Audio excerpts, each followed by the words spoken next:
안녕하세요. 사사이 사람 사는 이야기 오늘의 사연입니다. 안녕하세요. 저는 올해 40이 된 독신 여성입니다. 대부분의 사람들이 거짓말하는 걸 싫어하실 거예요. 전 유독 그 부분에서 다른 사람들보다 예민한 편이에요. 제가 살면서 겪은 몇 가지 일 때문에 저는 심지어 남을 기쁘게 해준다는 혹은 좋은 목적을 가지고 한다는 하얀 거짓말조차도 하는 사람을 정말 싫어하게 생각할 정도가 되었습니다. 제가 무엇 때문에 거짓말에 이토록 과민한 반응을 보이게 되었는지 들려드릴게요. 대학을 마치고 처음 들어간 회사에서 만난 남자가 한 명 있었습니다. 대학도 집에서 떨어져 자취 생활을 했기에 항상 사람에 대한 그리움이 있었던 저는 새로 들어온 여직원에게 유난히도 친절하게 대해준 그 남자에게 금세 빠지고 말았죠. 사랑하면 떨어지기 싫고 항상 같이 있고 싶어지잖아요. 같은 회사의 사내 커플은 그런 면에서 좋은 점이 많더라고요. 항상 언제나 보고 싶을 때 볼 수 있으니까요. 그 남자도 본가는 지방이어서 서울에서 자취를 하고 있었어요. 매일같이 서로의 집을 오가며 데이트하던 저희는 결국 집을 하나로 합치게 되었습니다. 왠지 서로 같이 살면 월세나 생활비를 아껴서 돈을 저축할 수 있을 것 같았거든요. 그런데 실상 현실은 정반대였습니다. 혼자 있을 때보다 밤에 더 배달 음식을 시켜 먹게 되었습니다. 또 자꾸만 자잘한 곳에 소비도 늘게 되었어요. 혼자 있을 때 쓰지 않아도 될 돈을 같이 살게 되니 더 과소비하게 되더라고요. 그렇게 몇 달이 지난 후 따져보니 저축한 돈이 한 푼도 없었습니다. 하지만 같이 집을 합치기로 한 이유가 돈을 모으기 위해서만은 아니었기에 지금은 함께 있는 것 자체가 좋아서 그 뒤로도 계속 같이 살게 되었어요. 그렇게 1년 정도 사귀었을 때쯤 저희 둘이 연애 중이라는 건 모르는 사람이 없게 되었죠. 회사 사람들이 다들 언제 결혼하냐고 물어볼 정도였습니다. 물론 회사의 사내 커플이 금지된 것은 아니었습니다만 왠지 모르게 사내 커플인 게 알려지니 회사 생활하기가 조금은 불편해지더라고요. 그러던 중 남자친구가 업무상 중요한 실수를 해 회사에 큰 손실을 끼치게 되었습니다. 구매부서에서 일하던 남자친구가 발주 실수로 그 물량을 회사가 떠안게 된 거였어요. 윤희야, 나 지금 승진도 앞두고 있는데 이번 일로 잘못되면 승진은커녕 회사 잘릴 수도 있을 것 같아. 그래서 말인데 이번 일 너가 실수한 거라고 대신 말 좀 해주면 안 될까? 무슨 소리야. 오빠가 맡은 일을 내가 했다는 것도 이상하고 그리고 내가 왜 오빠가 잘못한 걸 뒤집어 써야 해. 그러다가 내가 잘리면 어쩌려고. 결혼하면 윤희 너 회사 그만두고 집에서 살림하고 싶다고 했었잖아. 어차피 그만둘 거 이번 일 너가 잘못했다고 말하고 회사 미리 그만두는 쪽으로 하자. 생각해 봐봐. 우리 결혼하면 아무래도 내가 승진하는 게 더 득이 될 테니까. 남자친구는 아직 서로 약속하지도 않은 결혼 이야기를 들먹이면서 저에게 사정사정했습니다. 같이 사는 거면 결혼할 생각 있던 거 아니냐면서 자기가 결혼해서 먹여 살릴 테니까 한 번만 부탁을 들어달라고 했죠. 틀린 말은 아니었죠. 저에 비해 연봉이 오빠가 더 컸으니까요. 게다가 오빠는 조만간 승진을 앞두고 있었으니까요. 저는 그 이야기를 듣고 이 남자가 나와 평생 같이 할 생각이 있구나 싶어서 그 제안을 받아들였어요. 결국 제가 모든 책임을 지고 회사를 그만두게 되었습니다. 부서에서도 제가 잘못한 게 아닌 걸 아는 사람들이 많았지만 책임을 질 사람이 필요로 했던 그들은 저의 퇴사와 함께 그 일을 덮어버리더라고요. 결국 타의에 의한 휴식을 맞은 저는 집에서 얼마간 쉬게 되었습니다. 일하느라 못했던 집안일도 처리하고 은행 볼일에 부모님 심부름에 그동안 만나지 못했던 친구들도 만나고 이것저것 하다 보니 하루하루가 정신없이 갔습니다. 그렇게 몇 달을 보내니 살도 찌고 많이 게을러지더라고요. 그리고 저로 인해서 위기에서 빠져나갈 수 있었던 남자친구는 무사히 승진에 성공했습니다. 모든 게 제가 아니었으면 안 되었을 거라며 누구보다 고마워했어요. 하지만 그것도 오래가진 못하더라고요. 취직을 못하고 집에만 있는 저를 남자친구는 어느 날부터 경멸스러운 눈빛으로 바라보기 시작했고 자기 관리도 못하고 취업도 못한다며 구박을 주더라고요. 사소한 일들로 둘 사이에 말다툼을 하는 일들도 잦아졌습니다. 그러다 하루는 회식이라고 늦게 들어온 오빠의 옷에서 제 것이 아닌 다른 여자의 향기가 났습니다. 세탁하려고 벗어놓은 옷에서 저보다 밝은 갈색의 여자 머리카락까지도 몇 개가 있었어요. 하지만 뭐냐고 물어도 회식 때 옆자리에 동료 직원이 앉아서 그랬다며 태연하게 대답하는 그에게 더 이상 따져 물어볼 수도 없었습니다. 저는 이 일이 있고부터 남자친구의 바람을 의심하기 시작했고 의심의 눈으로 관찰하자 어설픈 남자친구의 빈틈이 하나둘 보이기 시작하더라고요. 그리고 얼마 후 확실한 꼬리가 밟혔습니다. 알고 보니 회사에 새로 들어온 신입사원이랑 바람이 났더라고요. 저를 그렇게 누명을 씌워서 내쫓아내고는 새로 들어온 여자 직원을 꼬드겼던 겁니다. 그랬으면 회사에서만 몰래 보던가 저랑 같이 살면서 하루가 멀다 하고 회식을 한다고 하니 저는 그 직장 안 다녔답니까? 전화 한 통이면 회사에서 무슨 일이 있었는지 다 알 수 있는데 멍청한 건지 눈이 돌아간 건지 그렇게 바로 들킬 거짓말을 하더라고요. 아직 결혼도 안 했는데 이렇게 뒤통수를 치는 남자를 더 볼 필요도 없었습니다. 그 남자 역시 처음엔 들킨 걸 당황하고 미안해하는가 싶더니 점점 뻔뻔한 태도로 나오기 시작했어요. 결혼도 안 한 사이인데 무슨 바람을 피웠냐며 법대로 하라는 겁니다. 그렇게 그 남자의 배신으로 전 직장도 잃었고 사람도 잃었습니다. 그 남자의 말대로 전 서류상 이혼은 아니었지만 제 마음은 이혼을 한 것 같았어요. 정말 많이 힘들었습니다. 정말 믿고 의지했던 남자였고 결혼까지 생각하고 대신 회사까지 그만두었는데 저를 이렇게 버리다니요. 그 후 저는 한동안 대인기피증도 생기고 방황하기 시작했습니다. 저한테 웃으면서 대하는 사람들이 왠지 다 무섭더라고요. 사람들이 전부 다 속으로 뭔가 다른 마음을 품고 거짓으로 저를 대하는 것 같았습니다. 그렇게 아무와도 연락하지 않고 매일 집에만 있었는데 저와 제일 친한 친구가 제가 걱정되어서 집으로 찾아왔어요. 그리고 제 몰골을 보고 저의 이야기를 듣고는 저에게 정신과에서 치료를 받아보자고 했죠. 그 친구 덕분에 저는 병원을 다니면서 치료도 받고 점점 심리적으로도 안정도 되찾고 트라우마를 극복하고 다시 사회생활을 할 수 있게 되었습니다. 다시 정신을 회복한 후 저는 새로운 직장을 구했어요. 확실히 마음이 편해져야 일들이 잘 풀리더라고요. 그리고 하루하루 바쁘게 지냈습니다. 하지만 아직 예전처럼 편하게 사람을 사귀는 건 좀 어렵더라고요.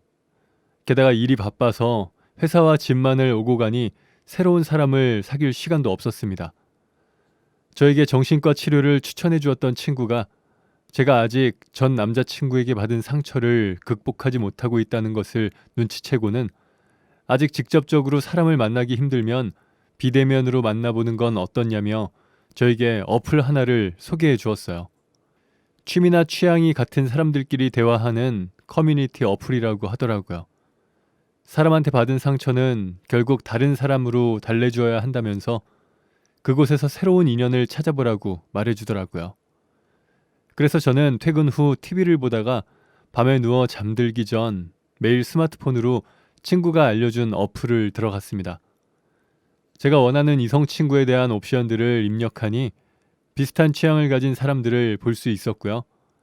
그렇게 몇몇 사람들과 이야기를 해보니 마치 예전에 컴퓨터로 처음 채팅해봤던 그런 느낌이 들었어요.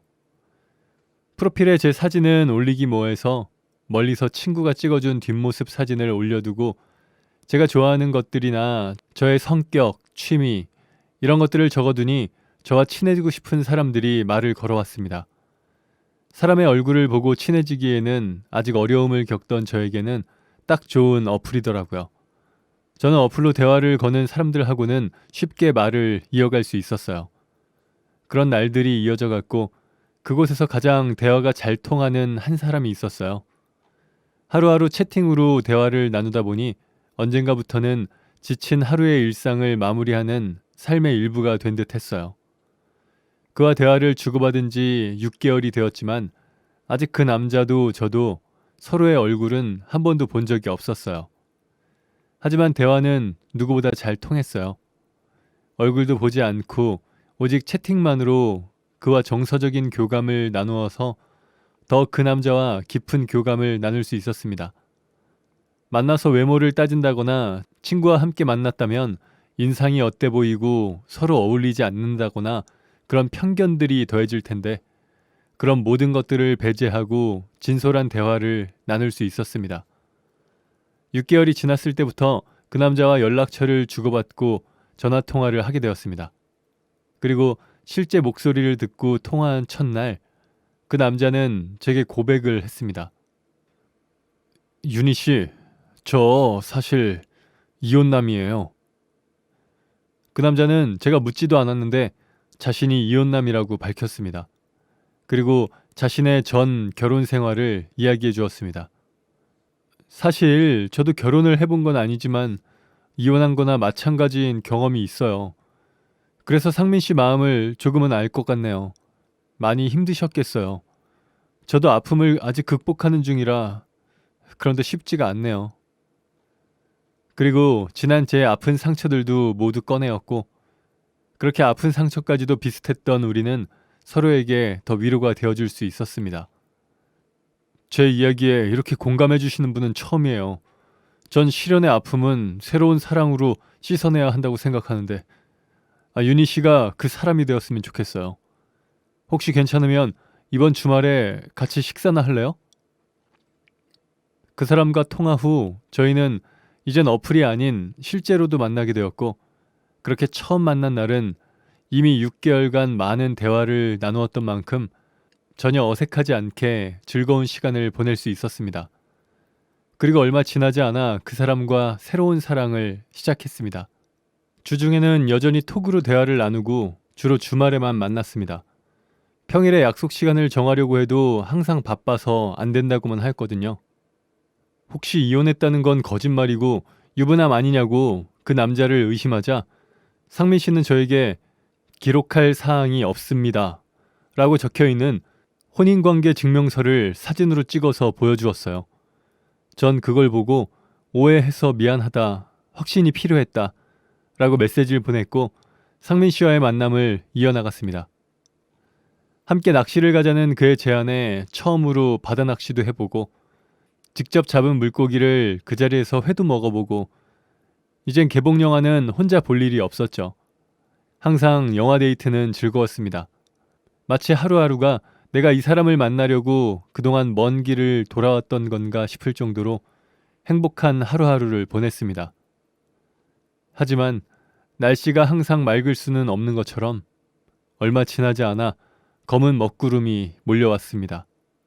주말에 저희는 1박으로 호텔을 잡고 강릉으로 주말에 바다를 보러 가기로 했습니다. 강릉으로 향하던 중 휴게소에서 상민 씨가 화장실을 간 사이 물티슈를 찾다가 조수석 뒤쪽 포켓에 손을 넣었는데 그 속에 차량용 작은 액자가 들어있었습니다. 액자 속 사진을 본 저는 순간 눈앞이 하얗게 보이며 잠시 멈추고 말았습니다. 그 사진 속에는 상민 씨가 아내로 보이는 여자와 아이와 함께 찍은 사진이 있었어요.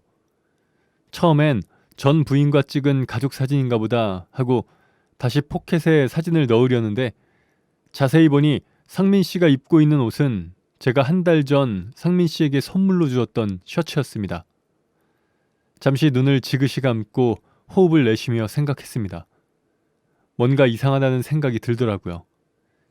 아이 때문에 전 부인과 만날 수는 있지만 저랑 진지하게 만나고 있는 사이인데 전 부인과 이렇게 다정히 손까지 잡고 사진을 찍을 필요는 없어 보였거든요.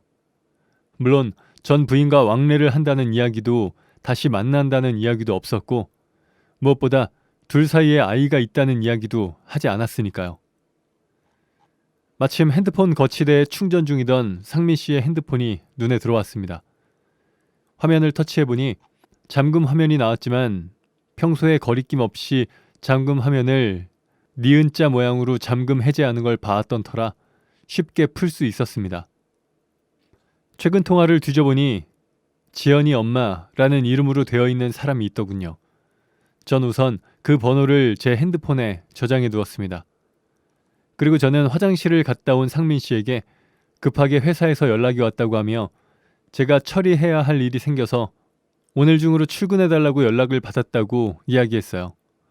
결국 저희는 고속도로 휴게소에서 차를 돌려 여행을 취소하고 서울로 다시 돌아갔습니다. 그리고 전 집에 가서 바로 그 번호로 전화를 했어요. 안녕하세요. 박상민 씨 아내 되시나요? 남편에 관해 할 이야기가 있어요. 한번 뵙고 드릴 말씀이 있습니다. 전화를 받은 여자는 누구냐고 물어보지도 않고 놀란 기색도 없었습니다. 그저 제 말을 듣고 알겠다고 대답을 하고 전화를 끊고 약속 시각과 장소를 문자 메시지로 보내주더라고요. 그런 태도에 제가 오히려 더 놀랄 뿐이었어요. 안녕하세요. 제가 박상민 아내입니다. 그쪽은 제 남편 상간녀 맞으시죠? 약속 장소에 먼저 도착해서 테이블에 앉아 있었는데 어떤 여자가 다가와서 저에게 말을 걸었습니다. 상민 씨의 아내라고 하면서요. 제가 깜짝 놀란 눈으로 그 여자를 쳐다보았더니 갑자기 테이블에 서류 봉투 하나를 던지더라고요. 뭐 서로 사랑하는 사이인데 이혼이라도 해달라고 말하려고 절 찾아왔나요? 아니면 남편에게서 조용히 떠나줄 테니 돈이라도 달라고 할 셈인가요? 제가 무슨 말인지 도통 이해할 수 없는 말을 하더니 서류봉투 속에서 사진들을 꺼내서 보여주었습니다. 거기에는 저와 상민 씨가 함께 데이트하던 모습이 담겨져 있었어요. 알고 보니 상민 씨는 이혼하지 않은 유부남이었습니다. 그런데 저를 속이고 만나고 있었고 남편의 불륜을 의심한 와이프가 뒷조사를 한 것이었습니다. 상민 씨의 아내는 저의 존재를 이미 알고 있었고 저와 상민 씨에게 소송을 준비하고 있었더라고요. 전 눈앞에 펼쳐진 자료들을 보며 입을 벌린 채 한동안 말을 잇지 못했습니다. 그리고는 정신줄을 부여잡고 그녀에게 말을 꺼냈습니다. 전 정말 몰랐어요. 상민 씨가 유부남이었으면 처음부터 만나지 않았을 거예요. 제가 그 말을 어떻게 믿죠? 제가 증거가 있으니까 소송에서 질까봐 거짓말하는 건 아니고요? 전 상민 씨 아내에게 제가 상민 씨를 어떻게 만나게 되었는지 설명했고 그간 상민 씨가 저에게 했던 거짓말들에 대해서 하나씩 다 말을 했습니다. 하지만 상민 씨의 아내는 그저 무표정한 얼굴을 한 채 가만히 듣고만 있더라고요. 제 말을 하나도 믿지 않는 눈치였어요. 정말이에요. 분명 저한테 이혼했다고 했는데 주말에 자동차에서 두 분이 손잡고 다정하게 찍은 가족 사진을 보고 뭔가 잘못되었다는 것을 알게 되었고 연락처를 알아내서 이렇게 만나자고 한 거예요. 이 상황이 어떻게 된 건지 여쭤보려고요. 아, 증거가 있어요. 제가 상민 씨와 처음부터 지금까지 주고받은 톡톡 메시지요. 이걸 보시면 제 말을 믿으실 수 있을 거예요. 저는 그 순간 상민 씨가 결혼하지 않았다고 하면서 보여주었던 혼인관계 증명서가 떠올랐습니다. 그리고 상민 씨의 아내에게 그가 위조한 혼인관계 증명서를 톡톡으로 보내줬던 사진을 보여주었습니다. 그리고 여태까지 주고받았던 메시지도 다 보라고 핸드폰을 건네주었어요. 그제야 상민 씨의 아내는 저에 대한 의심의 눈초리를 거두는 듯 했습니다. 전 다시 한번 강조해서 말했습니다. 만약 그 사람이 기혼자였다면 만나지 않았을 겁니다. 저도 피해자예요. 그런데 왜 날 찾아온 거죠? 처음에는 두 분이 어떤 관계인지 여쭤보려고 만나자고 한 거예요. 혹시 이혼하고 아직도 감정 정리가 되지 않았는데 그 사이에 제가 끼어 있나 해서요. 저는 최대한 감정을 배제하고 말을 이어갔습니다. 하지만 유부남인데 의도적으로 저를 속였다는 사실을 알게 된 이상 저도 억울해서 안 되겠어요. 사실 예전에도 남자한테 한번 당했던 적이 있거든요. 결혼을 약속한 남자였는데 바람을 피웠어요. 그런데 그때는 너무 상처가 크고 그 상황이 혼란스러워서 아무것도 하지 못하고 저만 상처받고 숨어 지냈죠. 하지만 이번에는 남자한테 또 당하고 싶진 않아요. 제가 원하는 건 복수하고 싶어요. 저는 상민 씨 아내에게 제가 예전에 당했던 이야기를 했고, 만약 상민 씨에게 복수를 할 생각이면 저도 같이 하자고 했습니다. 상민 씨 아내는 제 이야기를 다 듣고 고개를 끄덕거리더니 알겠다고 했고, 그렇게 저희 둘은 함께 복수 계획을 세웠습니다. 복수는 간단했어요. 모든 사람들 앞에서 공개적으로 망신을 주고 싶었죠. 제가 주말에 상민 씨와 둘이 여행을 가면 함께 묵는 펜션에 그의 아내가 시댁 식구들을 데리고 다 같이 놀러 와서 바람을 피우는 현장을 목격시키게 하는 거였죠. 제가 상민 씨와 먼저 약속을 잡았습니다. 상민 씨 아내는 가족여행을 가자고 상민 씨에게 말했고, 예상대로 그 남자는 회사 일이 바빠서 그날 야근을 해야 한다고 거짓말을 했습니다. 저는 일부러 회사에 일이 있으니 숙소까지 따로 가자고 했습니다. 그리고 먼저 가서 숙소에 저와 함께 찍었던 사진들을 벽에 붙여두었습니다. 마치 커플들이 기념일 이벤트를 하는 것처럼 말이에요. 그리고 상자에는 야한 코스튬 옷을 넣어두고는 마지막으로 이 순간을 못 본다면 아쉬울 테니 집에 있는 애완용 펫캠을 TV 앞에 세워놓고 밖으로 나왔습니다. 얼마 후 연락이 오더라고요. 이게 다 뭐야? 우리 오랜만에 같이 여행 가는 거잖아요. 지난번에 나 때문에 여행도 취소했고, 그래서 오늘 이벤트 미리 준비했어요. 나 헤어샵에 갔다가 8시에 도착하니까 미리 씻고 내가 상자에 넣어둔 커플옷 그거 입고 기다려줘요. 제가 없는 숙소에 도착한 상민 씨에게 야한 속옷을 입고 기다려달라고 했고, 상민 씨는 알겠다고 하며 톡톡에 하트를 뿅뿅 날리고 있었습니다. 그리고 제가 도착하기로 한 8시에 상민 씨의 아내와 가족들이 펜션으로 들이닥쳤습니다. 상민 씨는 제가 오는 줄 알고 야한 속옷을 입고 침대 위에 누워서 저를 기다리고 있었고, 그 모습을 본 가족들은 소리를 치며 난리가 났습니다. 게다가 벽에 붙어있는 저와의 사진들 때문에 상민 씨가 바람이 났다는 것을 모두 알게 되었고, 그곳은 아수라장이 되었습니다. 전 근처 커피숍에서 이 광경을 핸드폰으로 생중계로 보면서 미소를 짓고 있었습니다. 제가 당한 것에 비하면 보잘것없었지만 모든 가족들 앞에서 어쩔 줄 몰라 하는 그 남자의 표정을 보는 것만으로도 조금은 기분이 풀리는 것 같았어요. 하지만 본격적인 복수는 지금부터였습니다. 그 후 아내는 남편에게 소송을 했고, 저도 그 남자에게 정신적 피해에 대한 손해배상을 청구했습니다. 상민 씨의 아내와 증거 공유를 통해서 동시에 공격했어요. 물론 아내분은 저에게 상간녀 소송을 걸지 않았습니다. 혹시나 해서 저도 미리 알아봤는데요. 남자가 혼인 사실을 속여서 만난 저처럼 억울한 상간녀가 된 케이스는 재판 사례에 무죄로 판결난 판례가 있더라고요. 그 남자는 명백한 증거 앞에 모든 잘못을 인정하고 저희 두 사람은 재판 승소와 함께 위자료까지 받을 수 있었습니다. 한 번도 아니고 2번이나 남자로부터 배신을 당한 저는 이제는 더 이상 내 삶에 남자는 없다고 생각했습니다. 얼마 전 만난 고향 친구는 그래도 결혼하는 게 좋지 않냐면서 남자를 소개받으라고 했지만 전 2번으로 족하다고 손사래를 쳤습니다. 뒤통수 친 남자들보다 지금 함께 살고 있고 평생을 저만 바라봐주는 저의 반려견이 더 좋습니다. 그래서 개만도 못하다는 말이 생긴 건가 봐요. 앞으로는 남은 생은 배신 안 당하고 행복한 저만의 삶을 살고 싶네요. 지금까지 제 이야기 들어주셔서 감사합니다. 네, 오늘 사연은 여기까지입니다. 사람 사는 이야기 채널 구독과 좋아요, 알람 설정 부탁드립니다. 감사합니다.